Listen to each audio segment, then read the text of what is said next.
Tell you what this other carburetor had on it. It was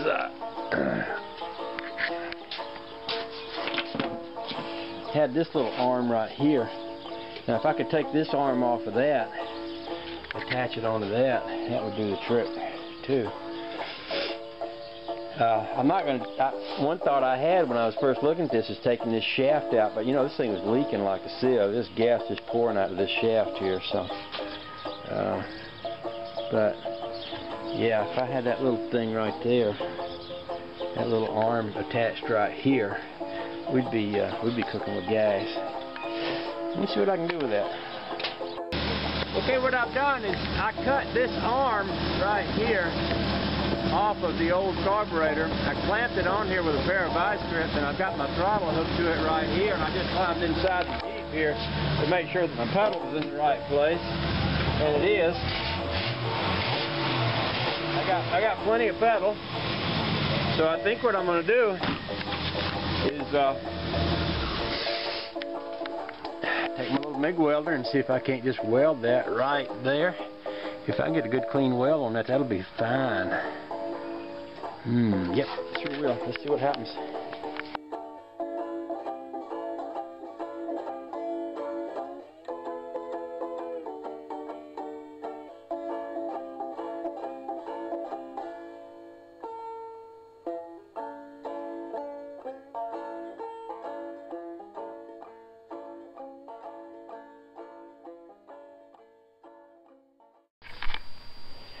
Okay, I got her welded up. You know, that's welding on the carburetor is one of those things where you want to do it before anybody sees you doing it, because if somebody sees you doing it, they'll say, oh, you can't do that. Of course, then they tell you you can't do that and you won't do it, but if you just don't ask permission, just go ahead and do it before anybody's looking. You can get away with it sometimes. That's what I think. Uh-oh, what's wrong with my pedal? Something ain't right. Oh, I know, I don't got my springs on there.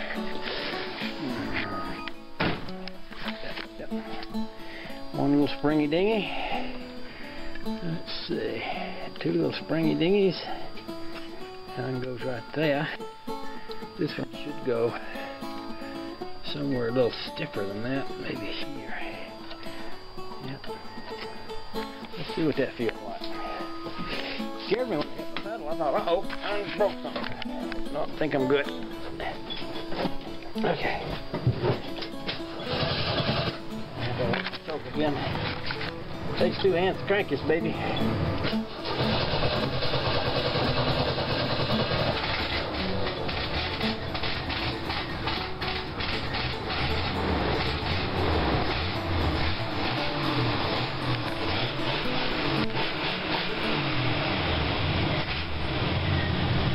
Oh, she's idling.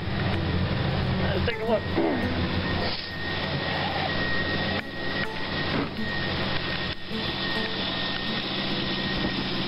My diggity dogs, boys. I think we got her fixed. Hold on, that sounds good. Alrighty, I think the next thing I'm going to do is plop the breather on there and close the hood and take her out for a little drive. See what that feels like out on the road. Oh, I'm something happy with that carburetor, though. You know, it just goes along with my way of thinking. You got a carburetor that won't work, you take it off, you find an old carburetor, you put it on there, and the old carburetor works where the new one wouldn't. Ain't that amazing? Just makes you think it might have made them better back in the old days, don't it? Yes, sir. Now I think I'm going to customize this breather. This old long snout here sticking out in the way.